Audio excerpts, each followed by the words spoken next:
How did we get here? In a word, slavery. My name is Dr. Paula Parks. I coordinate the Umoja program at Bakersfield College. When people bring up slavery, a lot of times the response is, why are you bringing that up? That was so long ago. Just get over it. And the thing is that nobody wants to get over slavery more than Black folks. Trust me. But there are a couple reasons we need to talk about it. One, it wasn't that long ago. And two, it set us on the path to where we are now. In terms of my own family, the last person born into slavery was only 4 generations ago. Fanny Maupin was born into slavery, and her father was the owner of the plantation and her owner too, and her mother was a slave. So she was a product of rape. She married a Jim Parks, who was on the Parks plantation, and during her marriage to him, she was raped by a man in town, and she gave birth to William Parks, my great-grandfather. He was not a slave, but he worked for a white family for a while, and he tells stories of being beat so severely and not fed enough that he had to escape through a window. I hurt. There are 2 reasons, there are 2 things that he did really well. And one is that he started a small business out of his home where he sold groceries. The other thing was that he insisted that his 4 boys finish college, which before 1900 was a big deal. My grandfather was George Washington Parks, and he was a history instructor, football coach, and then became the principal of the school. He really struggled in providing adequate supplies for his students.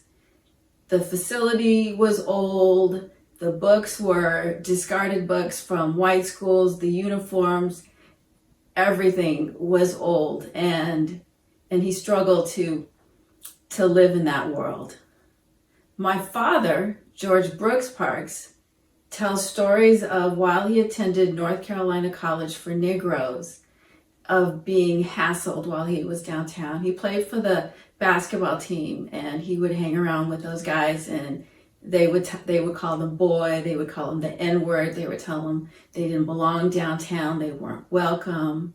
One thing that happened while he was there is that a serviceman in uniform got on the bus, and the bus driver asked him to move to the back of the bus, and he refused, and the bus driver shot him dead on the bus in front of everyone, and of course he was not convicted or held liable for that.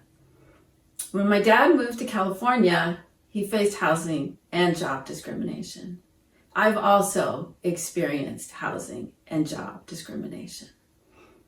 And while slavery and its aftermath affected my family and all of Black America, it also affected white people.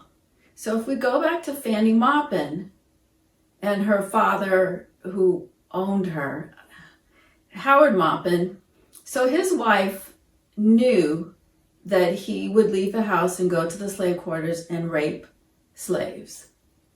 She knew that. And she knew that the little brown children around the plantation were his. And she lived in a world that didn't make any sense. And her children knew what their father was doing. They knew that the little brown children were their siblings, but they were property, but they were people, but they were owned, but they could be sold, and they lived in a world that didn't make sense. And Howard Maupin also, and assuming he was Christian,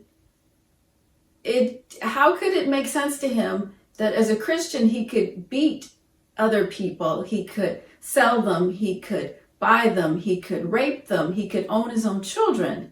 He lived in a world that didn't make any sense. And that just continued.